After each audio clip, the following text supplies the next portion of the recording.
चलतु शिखा धनिया पत्र और पुदीना पत्रर ग्रीन चटनी।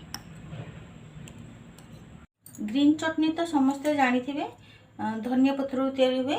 आज मु ग्रीन चटनी बनाऊँगी धनिया पत्र और पुदीना पत्र दुईटा मिसेकरी जोटा कि मु पानी पकोड़ी रे भी यूज करथली चटनी से चटनीटा मु करूँ।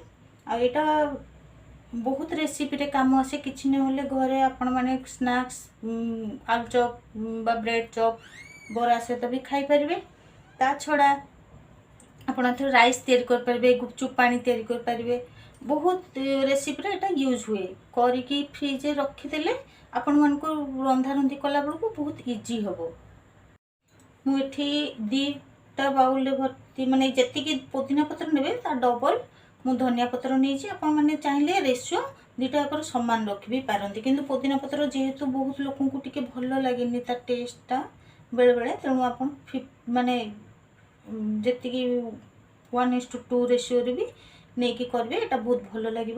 आठी 1 इंच अदा दीटा लंका लंका आपण मैंने आपंकर टेस्ट अनुजाई देवे। आईटा टी जीरा देती कंचा जीरा चाहे आपन चाहिए यहाँ रोस्टेड जीरा भी माने भजा जीरा भी दे पारे कि आपन चाहते जीरा लंका गुंड अच्छी घरे से जदि लंका ना तेज जीरा लंका गुंड भी जो भजा जीरा लंका गुंड थाए डालमार पड़े ताकू भी दे पारे। ये हूँ लुण आईटा मु नहीं तेंतुलीर पेस्ट जोटा कि देखु यहाँ आसूची तेंतुली पेस्ट आसे मुझे नहीं जाइए 2 चामच।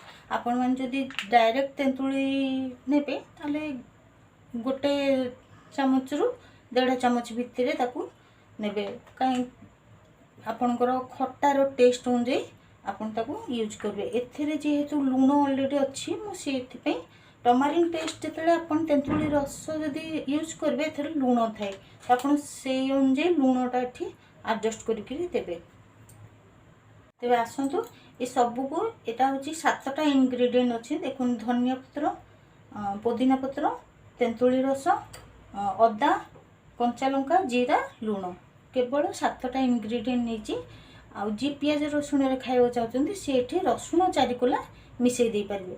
जदि आप मीठा खावा चाहते तेरे ए 4 चामच चीनी आपन किंबा आपन टेस्ट अकॉर्डिंग चीनी भी मिसई पारे। यहाँ मीठा चटनी हो किंतु ये जेहेतु आम ग्रीन चटनी करचे ग्रीन चटनीटा करके रखिले कौन कि पछरे आपन भी चीनी मिसेकी भी खाई पारे।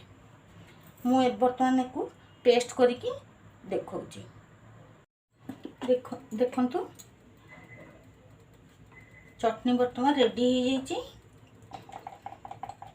ये चटनी रे बहुत लोग दही भी मिसाती किंतु मु दही एथि मिसानी कारण एथुर आम गुपचुप बा चाट जहाँ भी आम करवा यही चटनी रू टिके पकईदेले गुपचुप पानी बा चाट रे भी आपन ऊपर एक पानी मिसेकी चाट रे भी आपन देबे। यहाँ बाटिला बेले मु 1 कप पानी यूज करची से मु दही मिसाइनी दहीटा न मिसिले से गोटा को फायदा आ छड़ा एथुर चटनी राइस भी तैयारी हुए तो ये सब दही मिसेले जोटा कि हो पारबनी।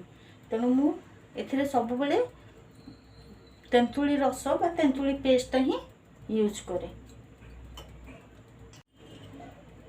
ये देखंतु बिल्कुल ग्रीन कलर चटनी रेडी।